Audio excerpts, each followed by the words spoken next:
wabarakatuh. Kakak mau nanya-nanya nih sama adik-adik sedikit gitu, sama Rita, sama Yuli. Kemudian kakak mau nanya, kenapa sih kalian belajar di rumah? Kenapa nggak kalian belajar di sekolah aja? Benar, itu karena adanya COVID-19 dan mengakibatkan pemerintah menyuruh kita untuk belajar di rumah.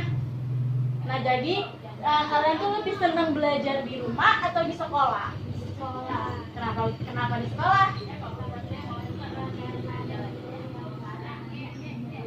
Oh, karena kalau misalnya di sekolah itu ada guru yang kalau misalnya kalian ada kendala, permasalahan dalam belajar kan sama senang kok di rumah kalian disuruh belajar sendiri gitu ya.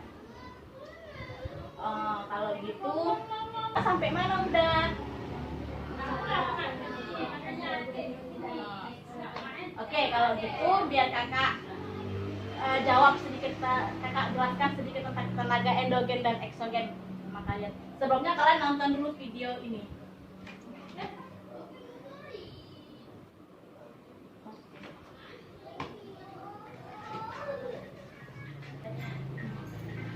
Seperti yang dijelaskan, tenaga eksogen itu merupakan tenaga dari luar permukaan bumi yang meliputi erosi, pelapukan, sedimentasi, dan lain-lain. Sedangkan tenaga endogen merupakan tenaga yang berasal dari dalam yang meliputi tektonisme, vulkanisme, dan seisme, yang mana kita tahu seisme merupakan gempa bumi.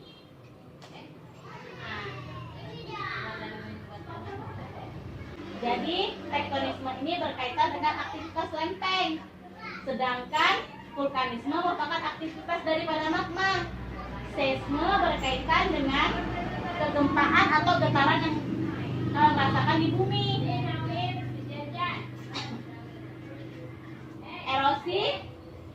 Erosi, pelapukan, dan sedimentasi, yang mana pengikisan terhadap batuan oleh tenaga air, angin, dan es. Sedangkan pelapukan menghancur batuan yang pada tempatnya, ada pengendapan. Oke, itu tadi videonya. Ada yang ingin bertanya nggak? Ada yang ingin bertanya nggak? Oke. Itu rasanya. Itu apa sih? Vulkanisme itu dia terjadi di gunung.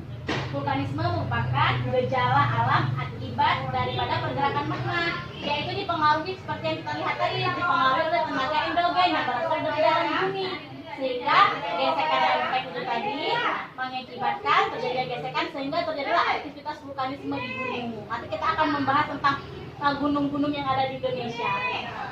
Rita mau nanya apa? Oh, ekstruksi magma. Itu dia sambungan dari vulkanisme. Yang mana kita tahu ekstruksi magma itu merupakan pergerakan magma dari dapur magma ke permukaan bumi, seperti peristiwa letusan gunung berapi. Nah, itu merupakan ekstruksi daripada magma. Setelah magma itu masak di dalam gunung, kemudian terjadi ekstruksi magma yang mengeluarkan laharnya tadi, mengeluarkan magmanya tadi sehingga menjadi lahar. Yang kita lihat selama ini seperti letusan gunung berapi. Assalamualaikum warahmatullahi wabarakatuh. Waalaikumsalam warahmatullahi wabarakatuh. Nah, di minggu kedua ini kita akan membahas tentang gunung-gunung yang ada di Indonesia maupun yang ada di luar negeri. Nah, siapa yang pernah lihat gunung? Di mana? Kalau kamu? Nah, jadi di sini kita akan membahas tentang tipe-tipe gunung. Jadi gunung itu memiliki 3 tipe. Nah, ini ada contohnya, sketsanya. Yang pertama ini namanya kerucut. Yang kedua ini namanya perisai. Yang ketiga ini namanya gunung Mar. Nah, jadi gunung api kerucut ini dia bentuknya seperti topi ulang tahun. Yang mana ketika dia meletus maka sangat dahsyat. Karena dia bentuknya kan seperti topi ulang tahun. Begitu dia keluar, jadi sangat dahsyat ledakannya. Kemudian gunung api perisai. Kalau gunung api perisai ini bentuknya dia mendatar, lebar, banyak dia bentuknya. Kemudian yang ketiga ada gunung api Mar. Nah, ini dia yang Mar. Mar ini dia kalau contohnya Danau Toba. Danau Toba ini kan gunung, kemudian di tengah-tengahnya itu ada danau. Itu biasanya terjadi karena adanya letusan letusan gunung seperti Gunung Krakatau. Begitu meletus dia ada gunung anak Krakataunya, itu namanya Gunung Perisai. Nah, jadi setelah belajar dari ini semua, kakak mau buat kuis nih untuk kalian. Kakak kan udah kasih tahu tadi tuh tipe-tipe. Jadi kan kakak udah kasih tahu jenis tipe-tipe gunung. Kakak mau ngetes kemampuan kalian gitu. Mampu nggak menjawab pertanyaan yang kakak kasih setelah kakak jelaskan. Nah, untuk Yuli, ini gunung api apa? Lucut. Oke. Nih. Ini gunung api apa? Mas. Oke, benar sekali. Yang terakhir, rebutan. Ini gunung api apa? Perisai. Apa? Perisai. Oke, benar. Tepuk tangan untuk kalian.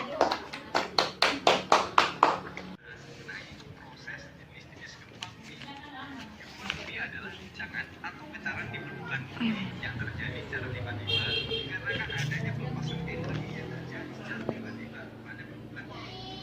Frekuensi gempa bumi di suatu wilayah berdasarkan tingkat dan ukuran gempa bumi yang dialami selama periode waktu tertentu. Bumi diukur dengan menggunakan alat seismometer. Hasil rekaman dari alat seismometer, intensitas getaran diukur pada modifikasi skala. Oke, baiklah, di pertemuan yang terakhir ini kita akan membahas tentang gempa bumi. Siapa di sini yang pernah merasakan gempa bumi? Siapa? Nggak pernah. Tahu nggak gempa bumi itu kayak apa? Gempa bumi itu kayak goyang, semua goyang, lampu goyang, rumah goyang, bahkan sampai pernah terjadi tsunami. Seperti kejadian di Aceh pada tahun 2004, terjadi tsunami itu karena gempa bumi. Gempa bumi yang berasal dari dasar laut. Nah, jadi gempa bumi itu ada 3 jenis ya. Yang pertama, tektonik, vulkanik, longsor, buatan. Ada 4 jenis. Salah, ada 4 jenis. Pertama, tektonik, vulkanik, longsor, dan buatan. Yang mana gempa tektonik terjadi karena adanya peristiwa patahan pada kulit bumi atau dislokasi baik secara patahan horizontal maupun vertikal. Sedangkan gempa vulkanik, ini yang paling sering terjadi di Indonesia. Gempa bumi vulkanik terjadi karena pergerakan magma yang ada di perut bumi atau karena pembentukan gunung api. Nah, jadi dia kalau meletusnya Gunung Merapi itu bisa berpengaruh juga terhadap gempa bumi. Ya. Jadi kita tengok contoh-contoh. Oke, seperti biasanya setelah kita selesai belajar untuk mengulang atau mengetes yang kalian ingat tadi itu apa aja, kakak mau nanya nih. Coba jenis-jenis gempa Rita apa aja? Tektonik. Oke, benar sekali.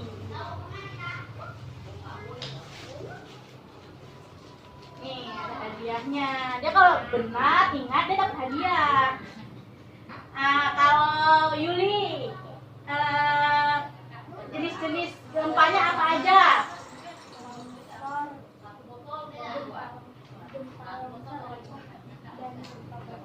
Ya, gempa longsor itu dia biasanya terjadi karena oke, benar.